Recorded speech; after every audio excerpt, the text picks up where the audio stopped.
My story begins hearing from the doctor that my fasting blood glucose, or BG reading, put me way over the normal limit.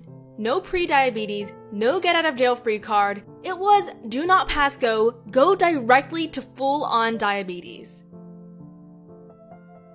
This had been on my radar for quite some time when I was previously advised to lose some weight so problems didn't arise in the future, but oddly, it still took me by surprise.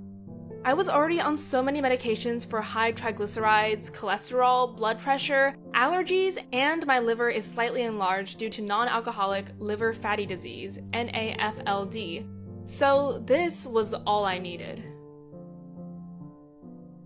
Gee, lose weight? That never occurred to me.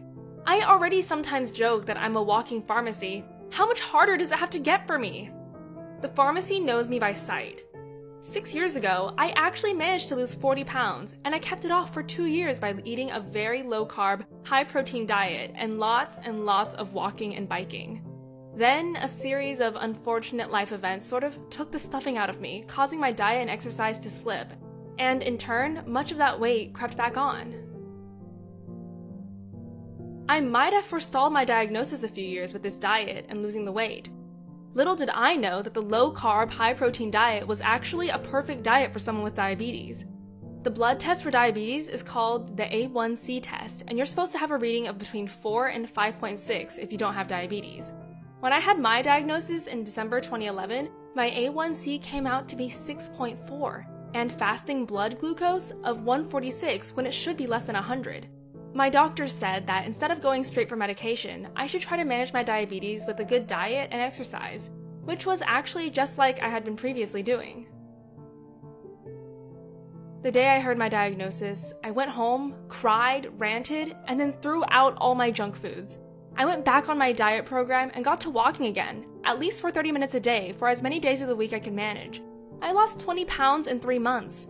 I'm kind of stuck there now, but the A1C went down from 6.4 to 5.9 3 months later, and then 5.8 after the next 3 months, so that's good progress.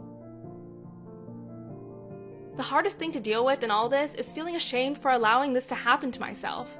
I can sometimes feel alienated from others and resentful of my situation when I have to say no to certain foods. Foods that I am, on the inside, craving and drooling to devour. It's also painful that the media tends to focus on the questionable idea that diabetes is caused by being overweight, like it was my fault. Within the American Diabetes Association's online community, I have found hope and the knowledge that it was not my fault. I have realized that I can manage my diabetes and still live a full, happy life.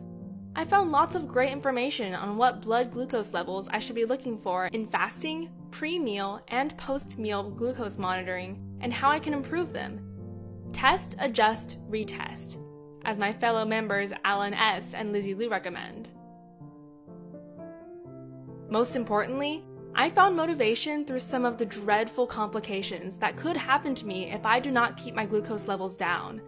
The most morale-boosting, uplifting thing is chatting with like-minded people who understand what it is like to ride the diabetes roller coaster of high glucose levels, then suddenly go low, then feel cranky, sleepy, dizzy, and just all around crazy.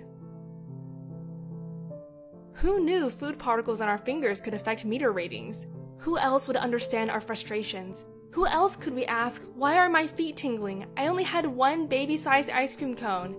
You mean all that tingling and jackhammer pains in my toes are from high glucose? These people get it in ways I pray my dear family and friends never will.